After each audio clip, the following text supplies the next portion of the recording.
lại bảo phát trực tiếp này rồi.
Chà, chắc Putin đau luôn nè.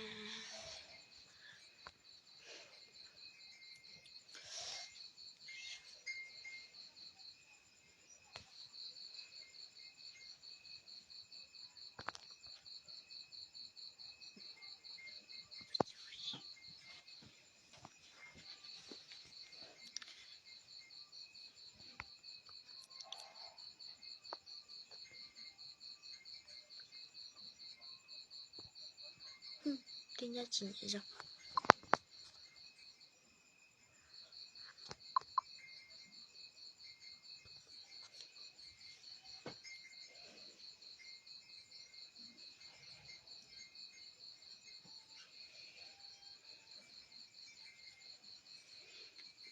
Giờ trả tóc vừa đi chỉ tao cũng nghe sẽ không chỉ cho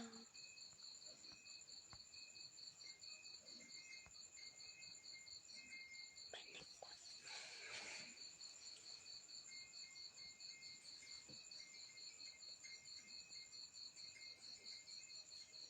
đúng thế.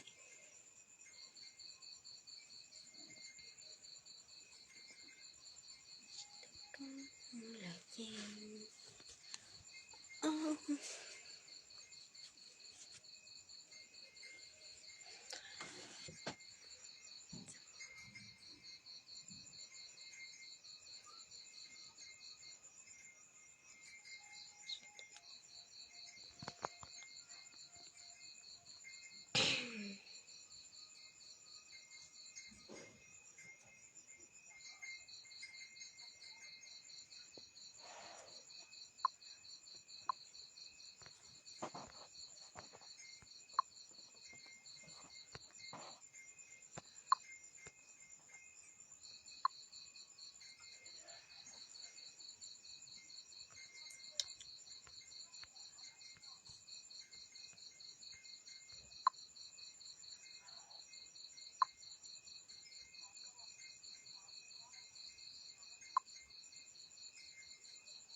Cỡ cái gói khủng long này em bị điên mà.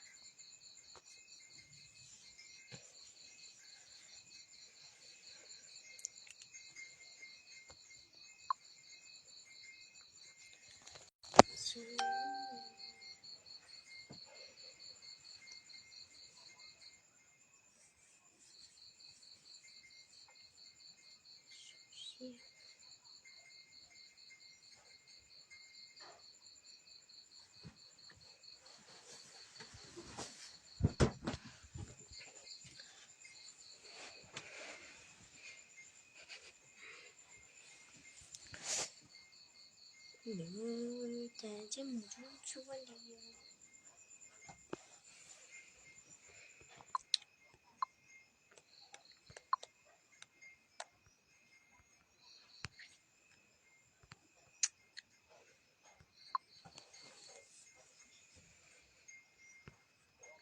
đâu mà chiều các kiểu.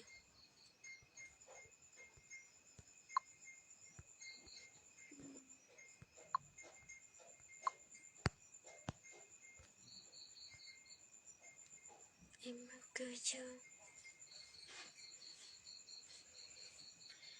Có những thắp lo chỉ một phải có tù lông góc tiền. Cháu từ ngày bắt đi chi lớn đi.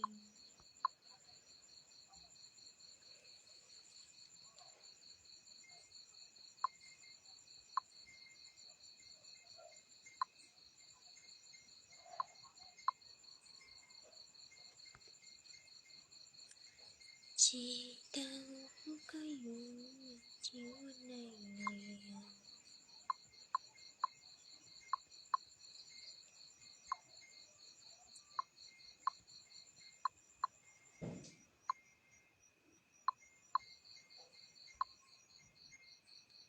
Đi follow điều make it.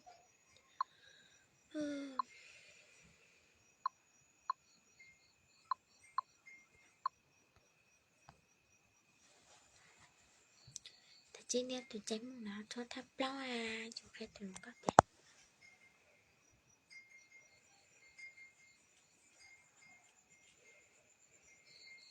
Tôi chỉ nhận là như là hồ này cái tên là so thế nào.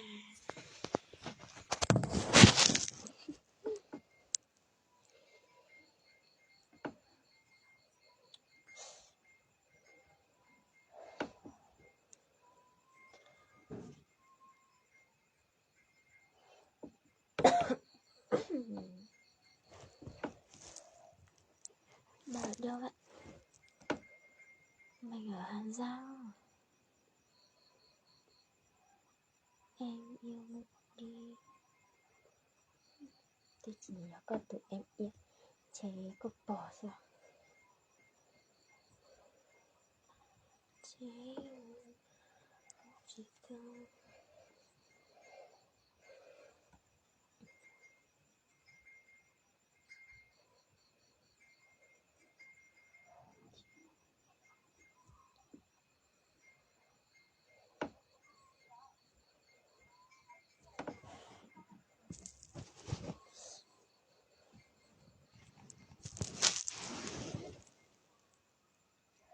cho em ôm mình ngủ nhé.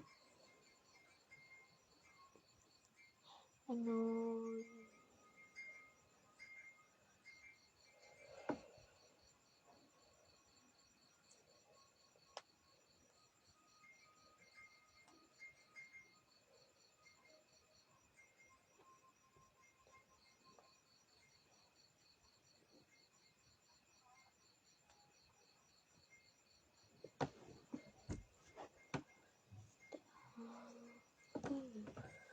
Chỉ muốn đặt đi.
Chỉ nát là kề nó Mà anh ơi, em không phải là người yêu anh đâu, đừng có mà gọi em là em yêu nữa. Tí người ta không thích em, không yêu em thì em biết đấy. Cho ngủ kế vậy. No. Thật ra sai nghe chẳng ngủ.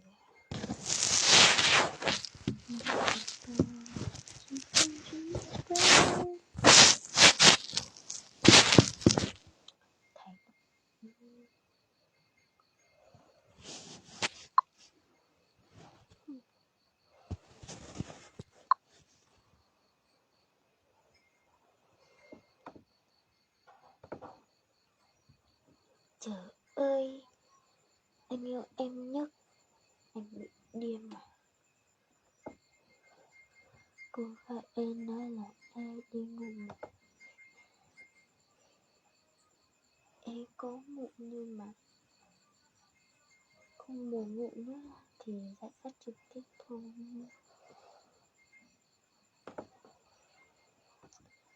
Cái anh này như cái gì mà không hiểu luôn. Sao ai đồ lại cái đồ lại chậm.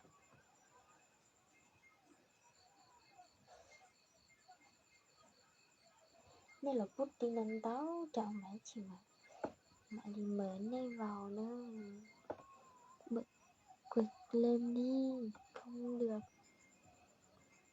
Em cho anh ôm em đi. Anh à, em không mặc áo nhưng mà em tự mà ngủ, em không cần ôm đâu.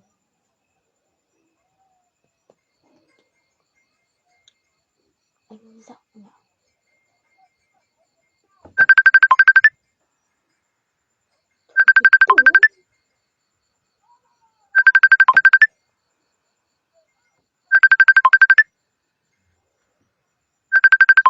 Ta thì không biết đâu.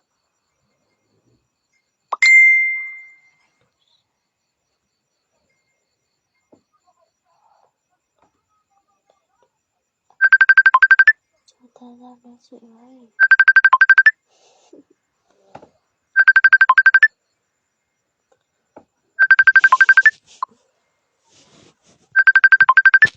Nhưng mà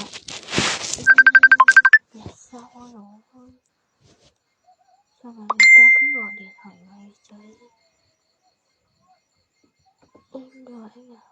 Em đùa cái gì?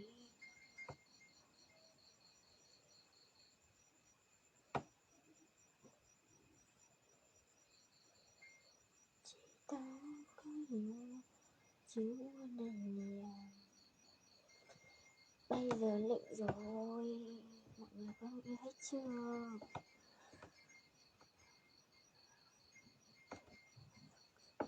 Rồi. Anh ơi, không phải là em yêu anh đâu, anh đừng có mà em yêu nữa.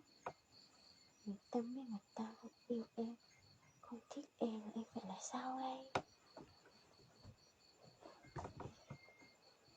Thôi, ta trở lại.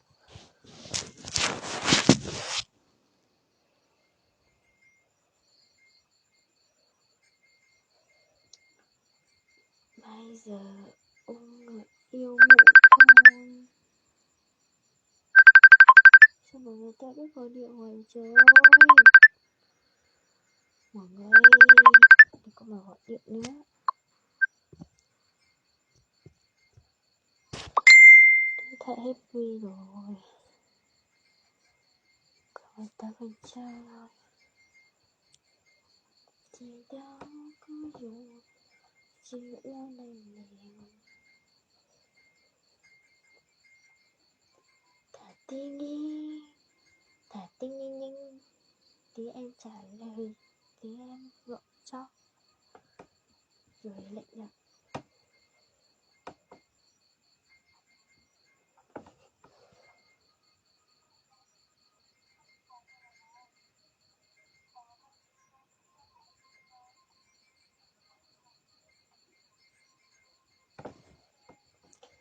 Hello nói chuyện đi. Ok.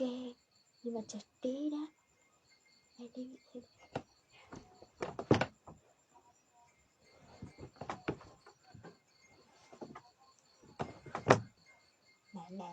Nè.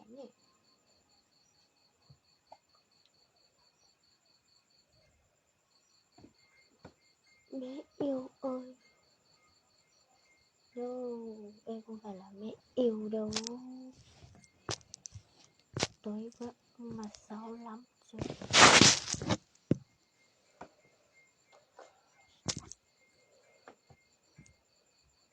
No, không được đâu.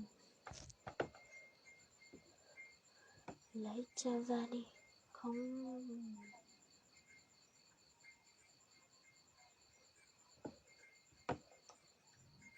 Cứ gọi em yêu hoài thì anh make người yêu anh đấy.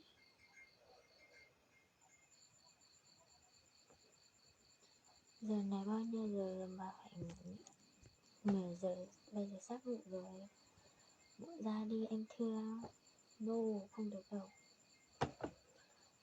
Calo không bạn? Có, nhưng mà chờ xí nhá. Phải đi có việc tí đã.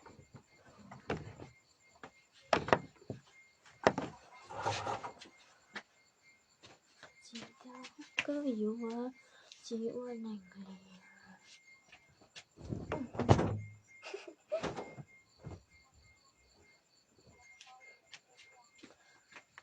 Sao mà nhiều. Cái chân đi đâu rồi? Anh yêu cô mặc quần không á?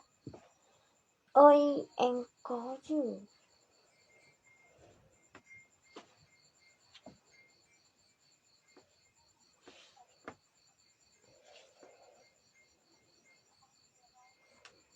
Lệnh điệu.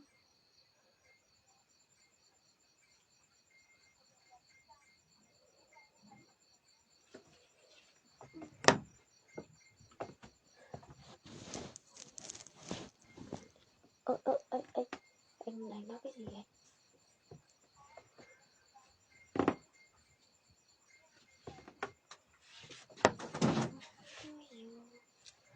Chị ơi này nè. No, không. Em ơi, mình gặp nhau đi. Ôi,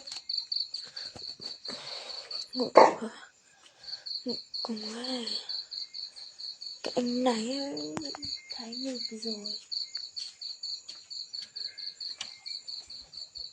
Mình gặp nhau đi, anh mua quà cho. Anh ơi, em không cần quà của anh đâu.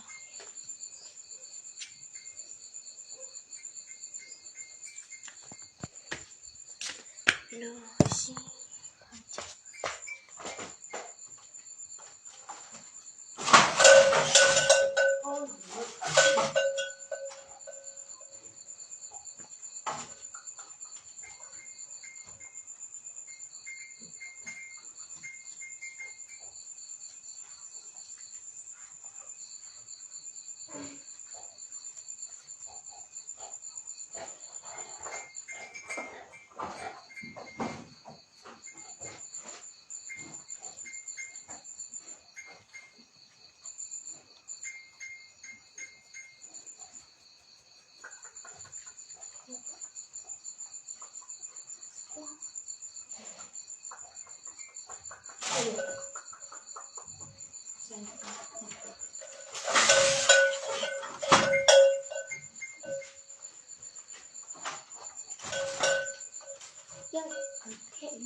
đi làm gì thế? Thì đi chơi tối quá. Đã đi rồi mơ đi. Không phải đâu, đi xe cộ bò thôi.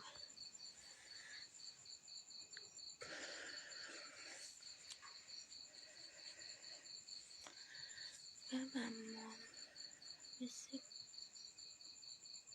đi, tại này đi đều là nháy đó. Đều ba nháy. Em cái mút không biết tặng cho máy thùng. Anh ơi, em không phải là trẻ con mà em phải ăn kẹo mút. Ôi giời.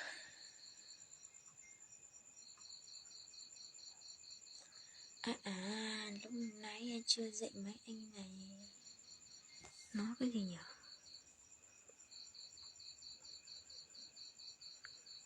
Ok, không nhị.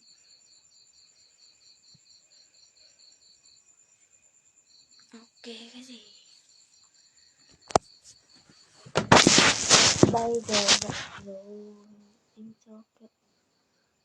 Anh Thôi anh ơi, anh không muốn ở thì anh ra đi nhanh.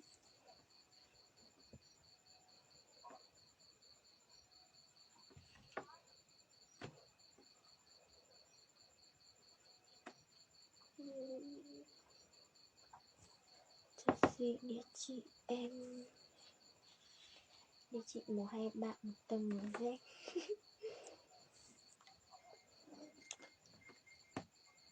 Chắc tuyết đâu em múc không được đâu.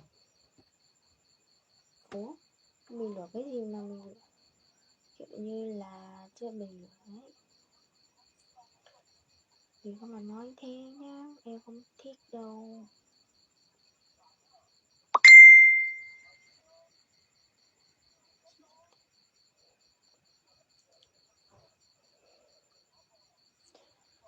Đợi nhầm một mình à. Vậy là thì có mẹ với bố, không phải là ở một mình đâu. Ở một mình thì có ma. Lỡ nhau tiếng nói.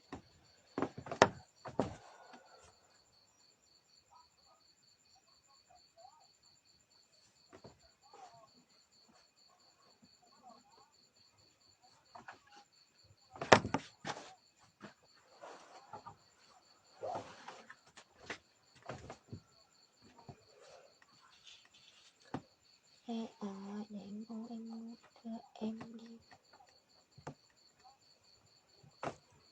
Bây giờ em không cần em đâu. Em tự mà ngủ. Cho anh xin địa chỉ với em rồi.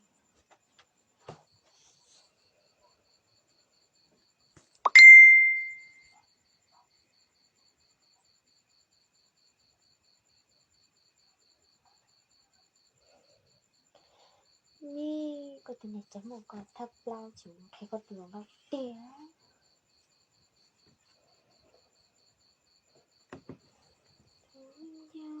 Chỉ mà ơi đâu vậy? Mình á, mình ở Hàng Giang, hẹn mèo vạc sáng lên tổng, biết không? Thế thì đi lấy vợ đi rồi còn nói thế đó. Cái anh này mà Điện Biên phải không? No, mình không phải là Điện Biên đâu, mình là Hàng Giang, không phải là Điện Biên. Mình không có người yêu đâu.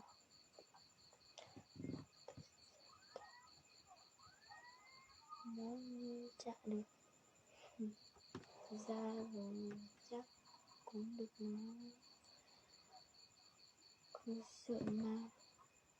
Cô sợ ma quỷ, không ở nhà có gì sao mà sợ.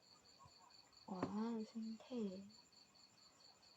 xanh cái gì mà bây giờ từ mọi người nói là sợ ma quỷ, mình đã là ma quỷ rồi mà có sợ ma quỷ nữa. Nên em leo kêu em là bệnh nhân, em sợ không? Em đéo sợ. Bạn cam mấy vậy? Cam 8 rồi, già rồi.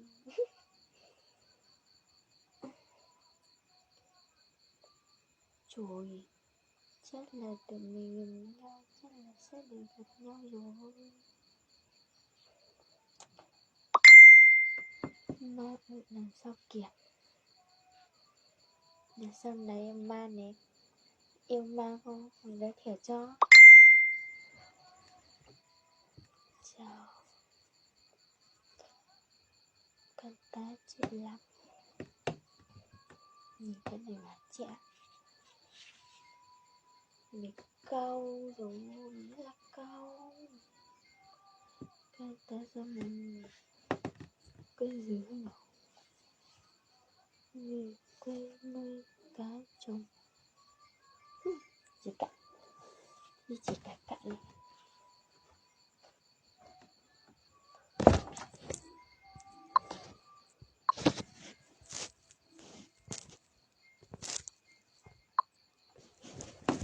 Alors bonjour, je pourrais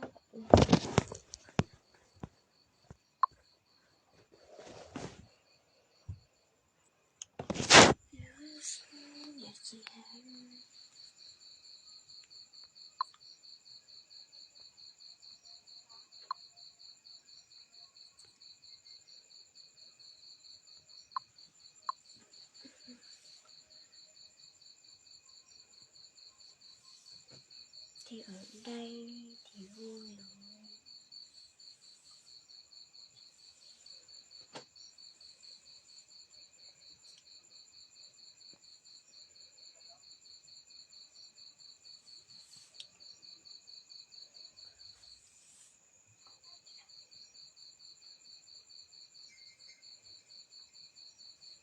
Không đâu. Một giờ mấy nữa.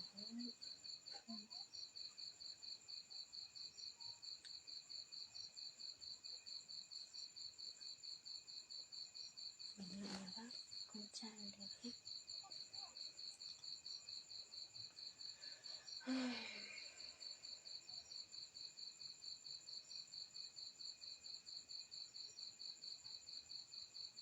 Người yêu chứ mất.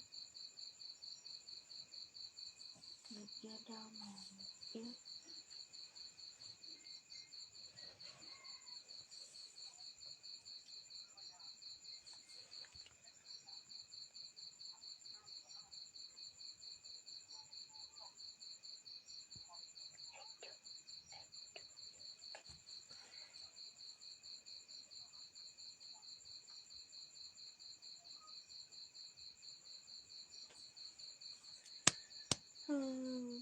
Chứ làm người yêu mình đi. Ok, làm luôn. Bây giờ đang tìm người yêu nè. Anh thấy anh mệt rồi đó. Để anh ôm một nhá. Cái anh này không ở thì ra coi. Xong mà không nói thế nhỉ. Chào. Ê không phải là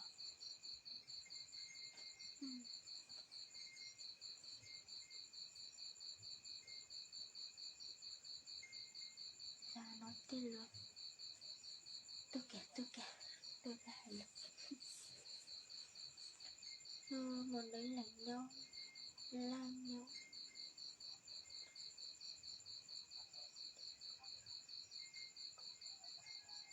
Ôi thế là có người yêu à? Chưa.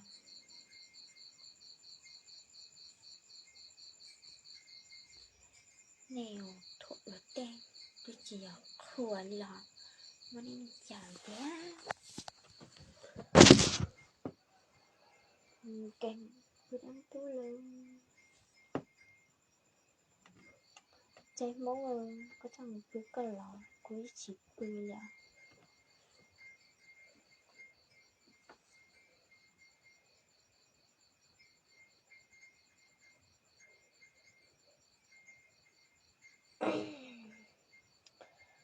rồi 1 giờ đó.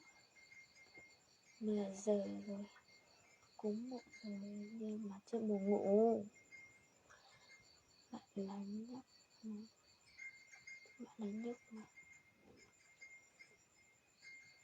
không ngủ à? Có nhất tắt. Em không ngủ với anh nha. Trời đi. Anh ơi anh đi in 1-2-3 ngày anh đi chết là đi yêu ơi. Ngủ rồi. Bây giờ không hoạt động nữa. Ồ tí nữa thì thế nữa. Được mong em.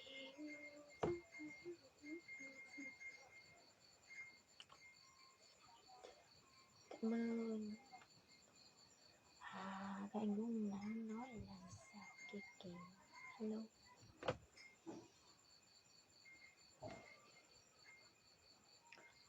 Bây giờ yêu anh không? Có.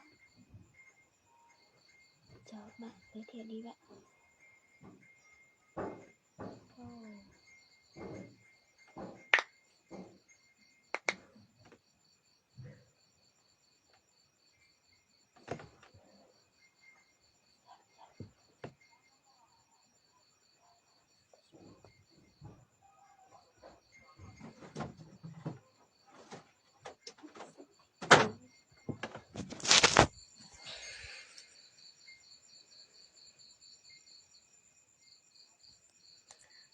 Bạn vẫn chưa ngủ à?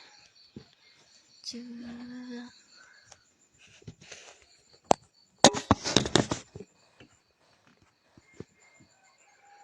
Có yêu anh nha. Ok. Yêu luôn. Trong cùng không có, nhưng mà em dám ngủ cùng con đấy.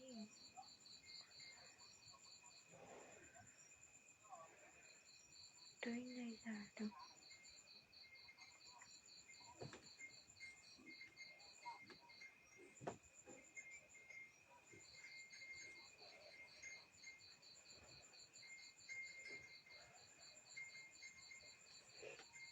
Rồi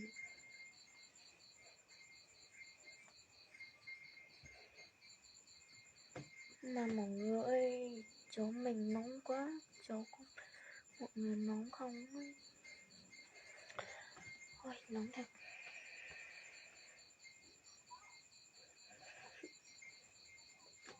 Bây giờ yêu không? Yêu bé nhá. Bây giờ có yêu nữa không? Này yêu không ấy?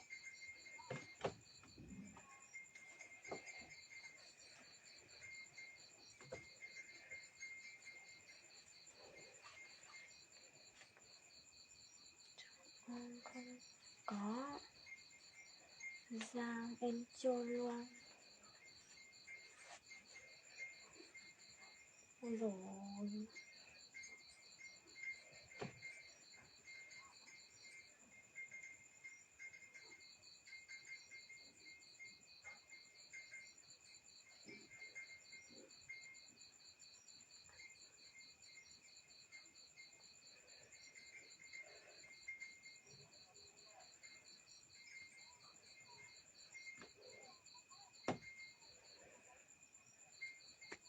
Có.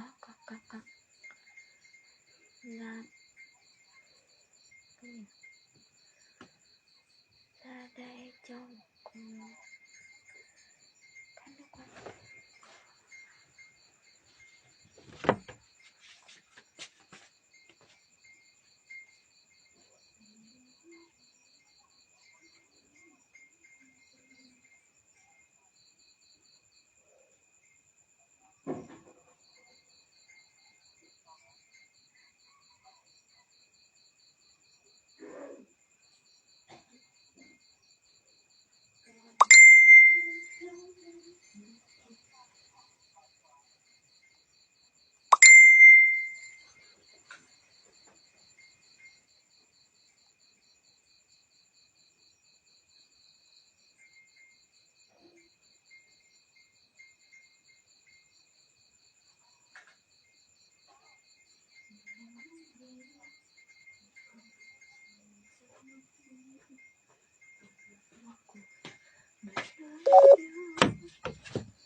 Đây chưa ngủ à?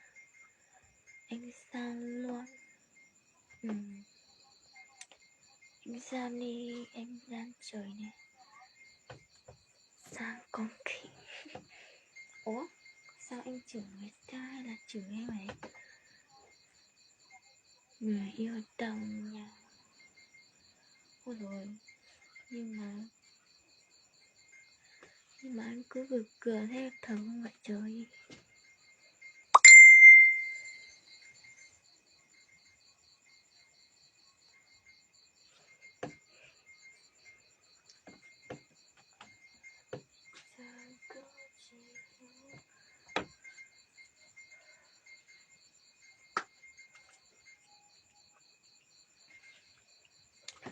Bạn người yêu chưa bạn ơi? Mình chưa người yêu đâu. Bây giờ đã bảo anh tìm người yêu nè. ơi anh thơ không biết nữa. Cứ sửa máy anh yêu cho vào, cứ sửa máy anh ấy không yêu thật ra là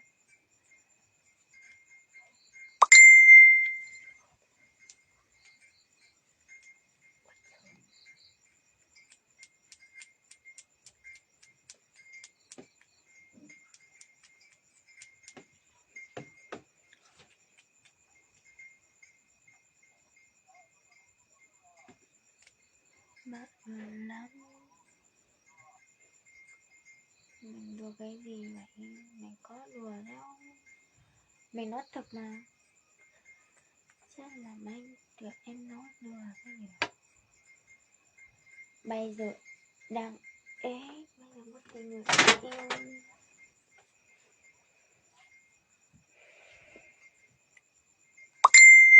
Cái hơi nhìn nó con này rồi cho công nhận chắc là không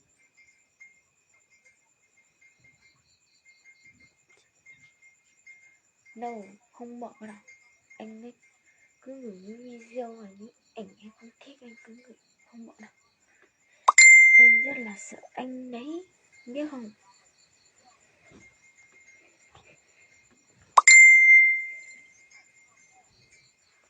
Bây giờ em có cô rồi.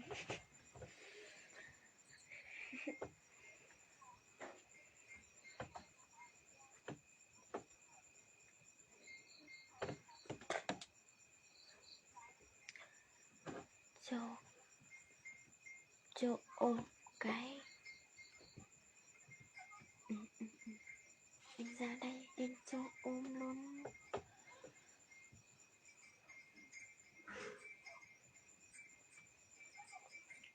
Được mà.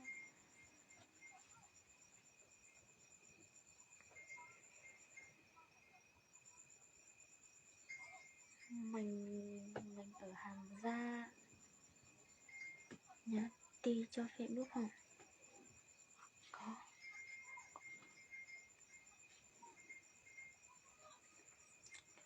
Mọi người, nếu mọi người thấy chị mình thì chắc mọi người nên mất rồi. Anh ơi, anh nói này. Anh ơi, nói đi, anh em này. Hẹn nào vậy? Hẹn mèo bạn, biết không ấy? Nếu anh nói mấy anh không biết thì thôi, cái nha anh cho anh không biết. Anh ra đi. Anh nằm xưa đi thiêu á. Này, anh nói chuyện tào lao này. Hà Giang chỗ nào bé. Hệ mèo vạc sáng đêm tổng biết không? Em mùng 1 chứ? Chưa, em chưa mùng 1. Sáng đêm tổng là người yêu em.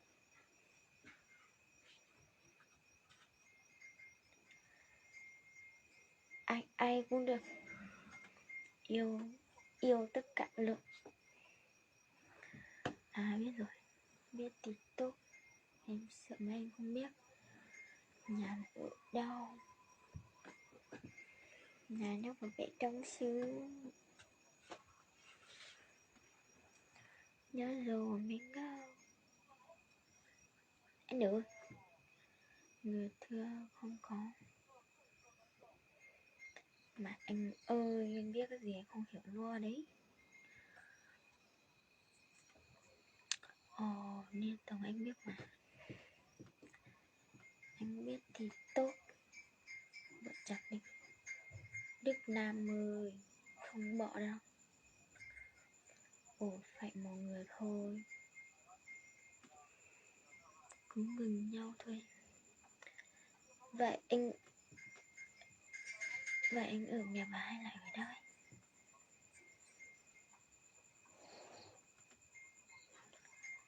Gì vào cái yêu thì phải cưới. yêu không cưới, nhưng mà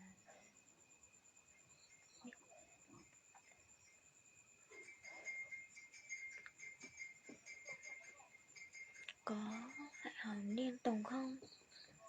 Phải mà, không phải hỏi Niên Tùng thì là sao mà cho Niên Tùng đi. Yêu thì ôi đấy vừng lắm em ơi. Từ không trao đã thì từ lâu rồi. Bỏ đi mà, anh thương. No, em không cần anh thương đâu. Bỏ Trinh ra đi. Bỏ ra cái gì? Ra nói tiếp đi bé. Ngắm may nói tiếp nữa mà. Bây giờ sắp muộn rồi. Mệt quá. Tê gì? Không biết là chỉ báo tê đâu.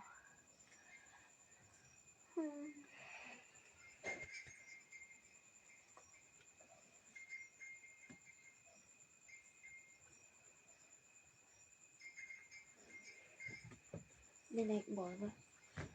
Là sao? Đã vội rồi mà.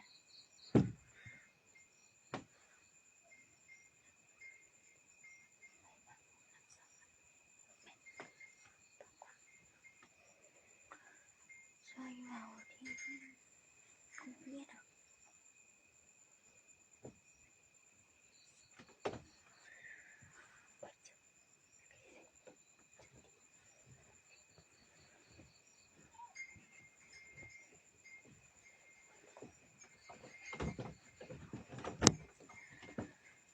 Khó chịu à? Anh ơi sao anh khó chịu vậy? Đang giang em đẹp lắm luôn. Cho vào nói chuyện. Nó tên đi mình có biết bạn không? No, chắc bạn với mình chưa quen biết nhau. Chắc bạn không biết mình đâu. Bé ơi, thì ra lo được không? Được, tí anh cho.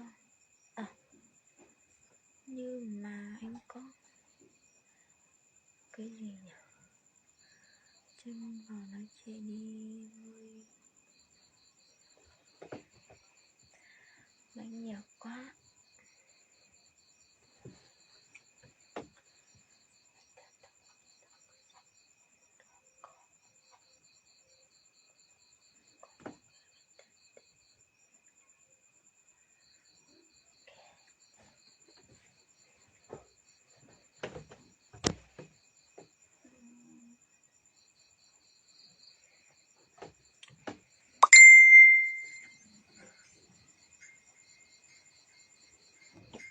Mình cũng ở Niên Tùng nữa. Vậy thì mình không biết bạn không biết mình không hề?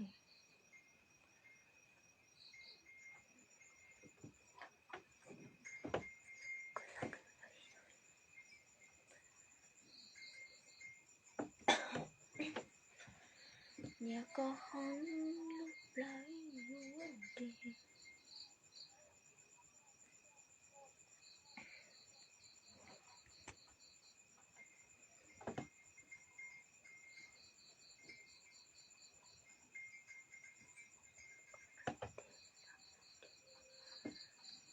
Ơi, ít chị mà lo luôn đi mà nó khi luôn bề đó hả? Thế thôi mà nó hơn ý chỉ là bao luôn bề tại chết cho trăm mùa liều. Đây nói tiếp chẳng quá. Anh ơi, chẳng thì anh tự mà rời đi. Ủa? Bé ơi, mày gặp nhau nha. Ok. Đứa trên cái gì hả anh? Cho si tên đi bé ơi. Không.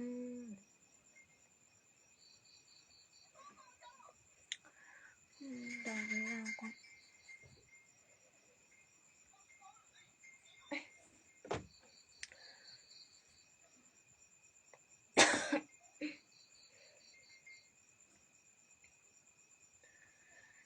ty cho em, rồi em sẽ giới thiệu cho mọi người biết chúng các hành dùng lý được quan điểm để cho chúng mình thận.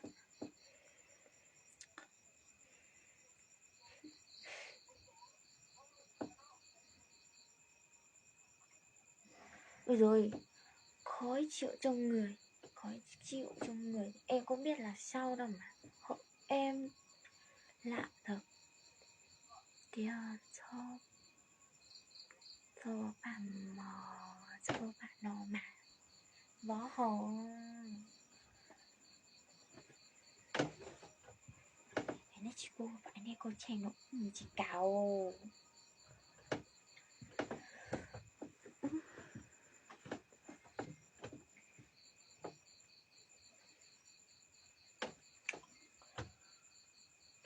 Đừng nghĩ xin vậy thế.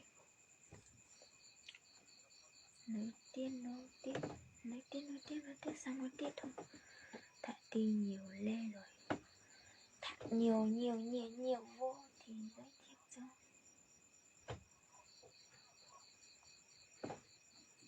Không lạnh em, không nóng, rất là nóng vào đấy. Không có bạn ấy ơi, bé mày sang nhân tầm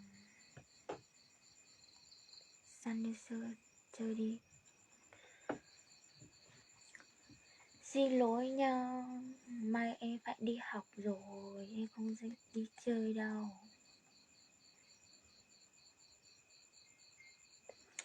Nè, em nói nhiều rồi mà cái nick Facebook tên là Đức Nam kia, sao mà cứ nói chuyện tào lao thế. Em mệt cho anh lắm rồi đấy. Em rất là chán anh lo rồi. Đừng mà xe em thích lắm. Ôi trời, anh ơi anh cút đi. Nhưng tụi mày có lo không? Có. Số một nó mà gió mê.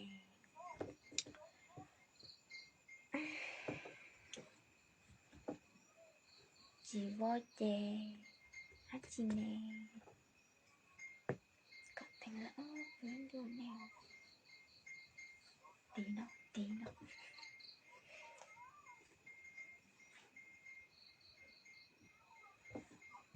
Bé đã học á. Vâng, đã học. Bé hồi lớp mấy rồi? Lớp 9 rồi. Con học có. Ngày mai sắp đi học rồi. Em một cái chân ra đi. Nhìn thi lắm.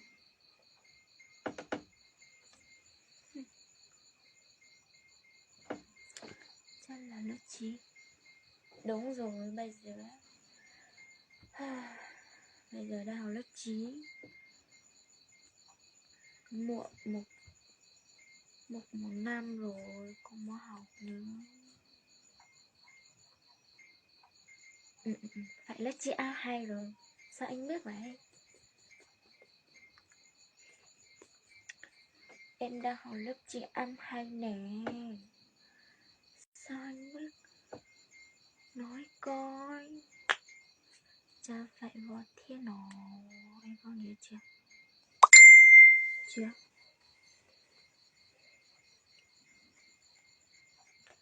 Người trả lời em đi. Sao anh biết em học lớp 9 A2? Nhanh. Chị em có học không ấy? Dạ, chị em không học đâu. Từ bé đến lớn chị em không học. Anh vừa ra trường thôi. Nhưng mà sao em không biết anh nhỉ? Theo không? Phê quá em ơi. Phê cái gì nói con, em không biết phê là cái gì luôn đấy. Nhanh.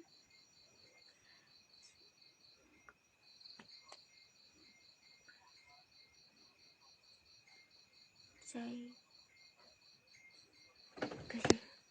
Trai bị điên rồi.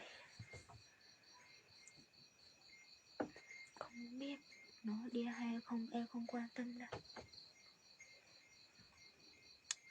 Vĩ chị biết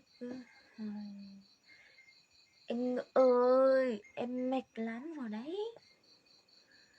Ơi, nhắn tin trong Facebook. Đây không phải là Facebook thì đây có đâu nữa. Hay là đều... Bây giờ là đến lớp hỏi là để hỏi cái gì nhỉ? Không biết đâu.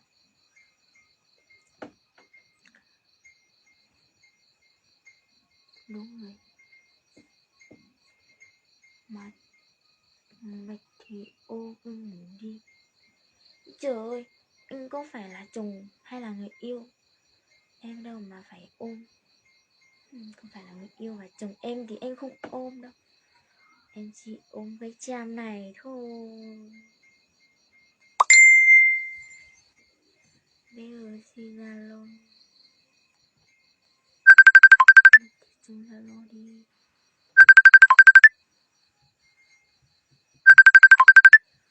No, em không có Zalo đâu. Em chỉ dùng nick Facebook thôi.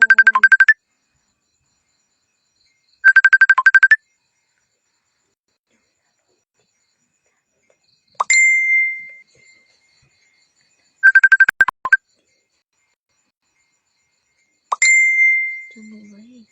Ok. Có ngủ không? Hay gọi kìa. Không biết đâu. Ngửa lạ thôi. Mọi người ơi, mọi người cứ bảo lại mọi người ôm em, nhưng mà em chỉ cần ôm cái chăm này thôi, không trả lời người ta luôn. Trời ơi, cô phải là người yêu trả lời là cái gì? Người yêu mới trả lời chứ. Chị là người lạ thôi, không trả lời đâu. Em chỉ có người yêu thì mình yêu nhau đi. No, không có người yêu đâu. Em muốn ở một mình vui hơi là có người yêu. Bỏ ra đi. Không, bố mẹ đi đâu rồi vậy?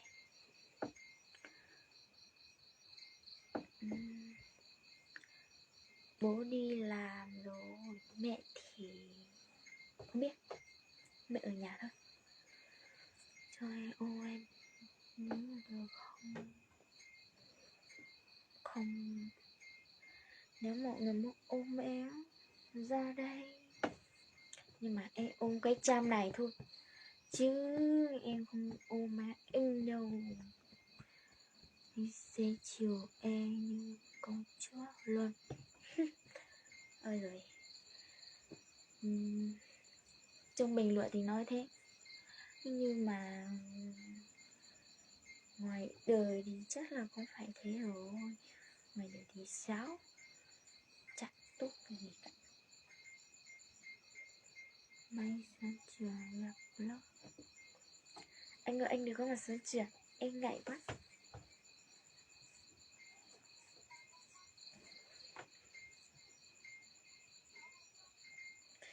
Nhánh có số trường ấy thì chắc là em sẽ chạy rồi.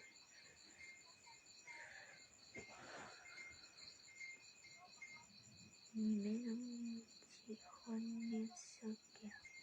Chị Khuân Niên Sơ giống không là trời. Chưa buồn ngủ à? Chưa? Em ở đâu vậy?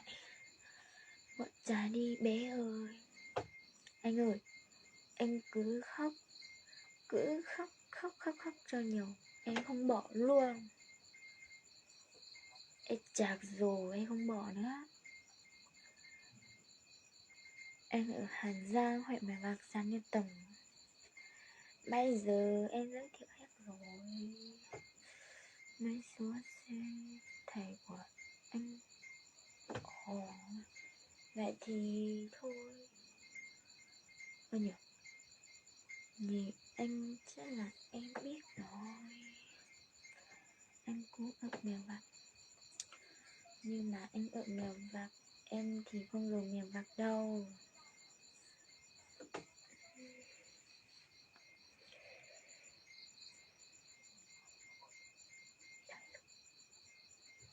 Biết thầy cười không? Thầy cười không biết đâu. Không biết gì tụi thầy đâu đâu. Em biết tụi thầy đó sao? Em tí nữa đi ngủ rồi, không đừng ngắm em nữa buồn lắm. Nè anh ơi, anh nói cho anh biết là anh đừng có mà nhắc đi tào lao nữa. Em không thích đâu, anh biết không? Ôi cái chăm này thấy sống trong chả thế này.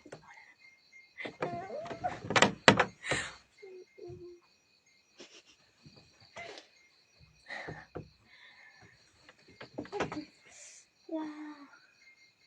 Không đâu. Được rồi chưa? Ok, may gặp luôn. Ui đâu á.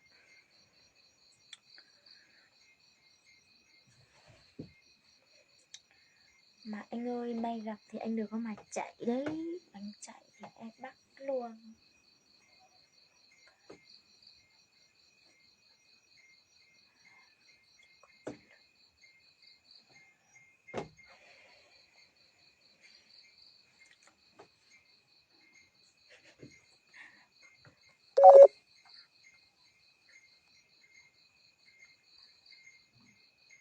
Gặp không có.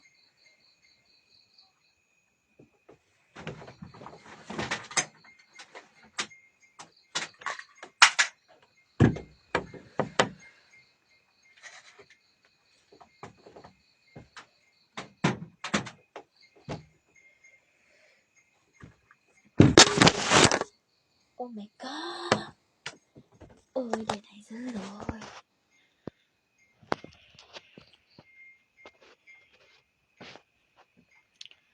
May gặp cho làm gì không? Không, không cho đâu. Thế em có phải may không? À, thế em đi học thì đúng rồi. Sao cười vậy? Ôi ngơ anh cười vậy. Buồn cười. Là cái gì? Đâu có cái gì làm đâu. Ngại thế. Sao mà ngại vậy? Thế anh được yêu rồi.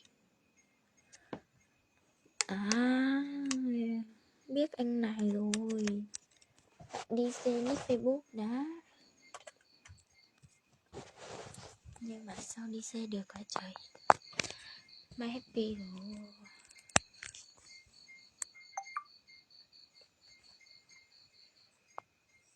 Là sao bây giờ?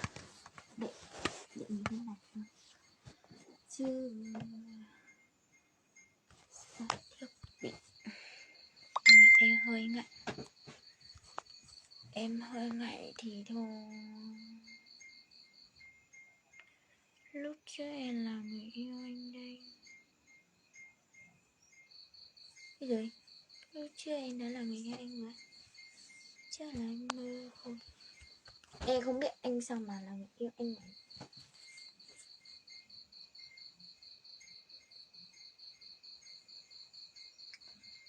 Hồi mọi người thấy ngoài đời thì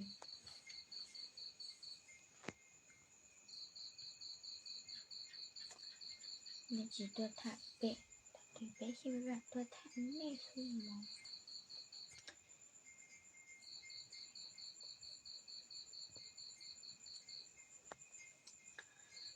Ai Lê chà.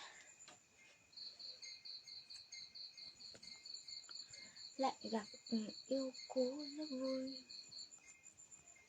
Ủa? Anh ơi, em đã là người yêu cũ của anh rồi sao? Bye, mấy ca luôn sau nha. Vâng. Muốn ngủ thì đi ngủ đi, mê gì cả thạt béo cả cấm mà. Em nhìn mặt em hình như là ngủ đấy. Cũng đúng, em cũng không buồn ngủ rồi. Cái anh tê cái gì nhỉ? Ki bo. Người cái tên nick Facebook này lạ thật. Đấy tên lá bé ơi. Ôi, tựa là không mình rửa rồi đi ngủ. Thực ra là đi chơi đâu. Vợ ơi. Vợ cái gì mà vợ? Ai là vợ? Muốn nói mấy không? Nè. Ngá cái gì ấy? Mua đến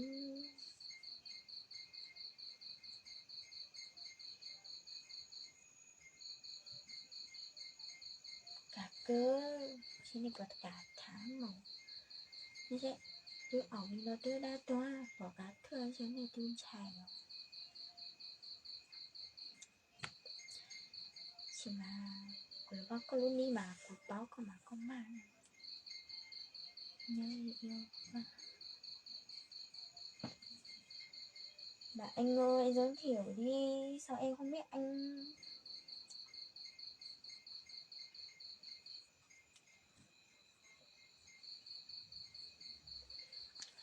Mày đi chờ anh biết luôn. Nó có dễ mà mẹ.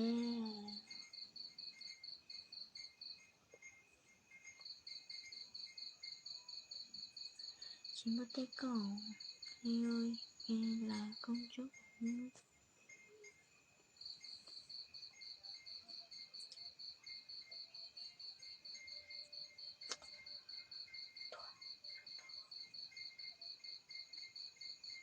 Lâu rồi không được gặp rồi. Nhật sinh Nhật nhất đi. Nhật cả thả tế thả mà. Tế hồ ấy này tôi chỉ á chỉ này hồ này tôi chỉ chạy luôn đấy. Tụi em có thể cô là sao nô. Bây giờ cô ngủ rồi. Cô lúc mai cả cho là hư. Nói là như tôi rồi đấy. Rồi ghê nữa. Tiếng tao là biết mày biết luôn. Thế thôi bye bye. Mày ngủ rồi. Ngủ rồi.